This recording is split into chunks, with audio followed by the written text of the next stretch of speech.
Hi guys, welcome back to my channel. അപ്പോൾ ഒരു chicken parts കറി നമുക്ക് കുക്കറിൽ ഈസി ആയിട്ട് വെച്ചാലോ.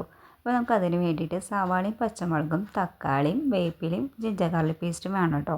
അപ്പോൾ ഞാനിവിടെ എടുത്തിട്ടുള്ളത് കിച്ചൺ ട്രഷേഴ്സിൻ്റെ ജിഞ്ചർ ഗാർലിക് പേസ്റ്റാണ് കേട്ടോ. ജിഞ്ചർ ഗാർലിക് പേസ്റ്റ് നമുക്ക് ഏത് ഇതിൻ്റെ വേണമെങ്കിൽ കിട്ടും. ഞാനിപ്പോൾ കയ്യിലുണ്ടായിരുന്നത് കിച്ചൺ ട്രഷേഴ്സിൻ്റെ ആയ കാരണം കൊണ്ട് അതെടുത്തു കേട്ടോ.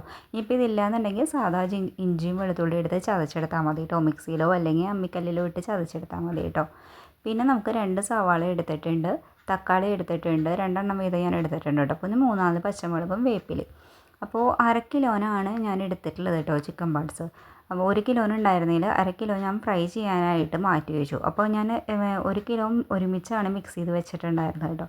അപ്പോൾ ഇതിൽ നിന്ന് പകുതി മാറ്റിയ കാരണം പകുതിയാണുള്ളത്. അപ്പോൾ ഞാൻ പകുതി ഫ്രിഡ്ജിൽ എടുത്ത് വെച്ചേക്കായിരുന്നു.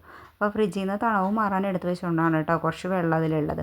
അപ്പോൾ ഇത്രയും കാര്യങ്ങൾ വെച്ച് നമുക്ക് കറി ഉണ്ടാക്കാം കേട്ടോ. പിന്നെ നമുക്ക് ഓയിൽ വേണം. കോക്കനട്ട് ഓയിലായാലും സാധാ ഓയിലായാലും നമുക്ക് യൂസ് ചെയ്യാം കേട്ടോ. പിന്നെ നമുക്ക് ഉപ്പ് വേണം.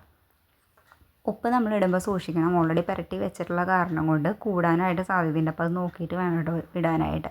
അപ്പോൾ കുക്കറിൽ ഉണ്ടാക്കുന്ന കാരണം കൊണ്ട് കുക്കർ വെച്ചിട്ടുണ്ട്. കുക്കർ ചൂടായിട്ട് വരുമ്പോൾ അതിലേക്ക് നമ്മൾ ഓയിൽ ഒഴിച്ച് കൊടുക്കുക, വേപ്പിലിട്ട് കൊടുക്കുക. പിന്നെ സവാളയും പച്ചമുളകും വഴറ്റിയെടുക്കുക കേട്ടോ. അപ്പോൾ സവാള വഴന്ന് വരാനായിട്ട് നമുക്ക് കുറച്ച് ഉപ്പിട്ട് കൊടുക്കാം.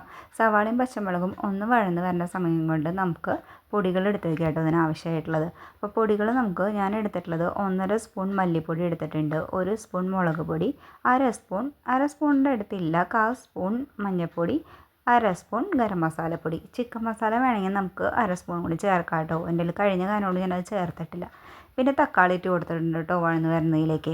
അങ്ങനെ തക്കാളിയും കൂടി ഇട്ട് കൊടുത്ത് നന്നായിട്ട് ഉടഞ്ഞ് പോകണ്ട, ഒരുവിധം മൂത്ത് വരുന്ന സമയം കൊണ്ട് നമുക്ക് പൊടികൾ ഇട്ട് കൊടുക്കാം കേട്ടോ. പൊടികളും കൂടി ഇട്ട് കൊടുത്തിട്ട് നല്ലപോലെ യോജിപ്പിച്ച് പൊടി മൂത്ത മണം വരുന്ന സമയത്ത് നമുക്ക് ചിക്കൻ പാർട്സും കൂടി ഇട്ട് നന്നായി ഇളക്കി യോജിപ്പിച്ചെടുക്കാം കേട്ടോ. നന്നായിട്ട് യോജിപ്പിച്ചെടുക്കണം, അല്ലെങ്കിൽ പൊടികൾ അങ്ങോട്ട് നിൽക്കും. അപ്പോൾ യോജിപ്പിച്ചെടുത്ത് കഴിഞ്ഞിട്ട് നമുക്ക് അതിലേക്ക് കുറച്ച് വേപ്പിലയും കൂടി ഇട്ട് കൊടുക്കാം കേട്ടോ. എന്നിട്ട് കുക്കർ അടച്ച് വെച്ച് നമുക്ക് 2 വിസിൽ അടിക്കാം കേട്ടോ. 2 വിസിൽ അടിച്ച് കഴിയുമ്പോഴേക്കും നമ്മുടെ കറി റെഡി ആയിട്ടുണ്ടാവും. അങ്ങനെ കുക്കർ വിസിലടിച്ച് കഴിഞ്ഞു. അങ്ങനെ എയർ പോയിട്ടാട്ടോ ഞാൻ തുറന്ന് നോക്കിയത്. അപ്പോൾ എണ്ണയൊക്കെ തെളിഞ്ഞ് വന്നിട്ടുണ്ട്. നമുക്കിനി അതൊന്ന് മിക്സ് ചെയ്ത് കൊടുക്കാം കേട്ടോ. അപ്പോൾ ഇത് ചാറോട് കൂടിയിട്ടാണ് ഞാൻ വെച്ചിട്ടുള്ളത്. അപ്പോൾ നമുക്ക് ചപ്പാത്തിയുടെ കൂടെ കഴിക്കാനായാലും ചോറിൻ്റെ കൂടെ കഴിക്കാനായാലും നല്ലതാണ്. പൊറോട്ടയുടെ കൂടെയായാലും രുചി ഉണ്ടാവും കേട്ടോ. അപ്പോൾ എല്ലാവരും ട്രൈ ചെയ്ത് നോക്കണം. വീഡിയോ ഇഷ്ടപ്പെടുന്നുണ്ടെങ്കിൽ ലൈക്ക് ചെയ്യണം, ഷെയർ ചെയ്യണം, സബ്സ്ക്രൈബ് ചെയ്യണം കേട്ടോ. അപ്പോൾ മറ്റൊരു വീഡിയോ ആയിട്ട് ഞാൻ വരുന്നവരെ എല്ലാവർക്കും ബൈ.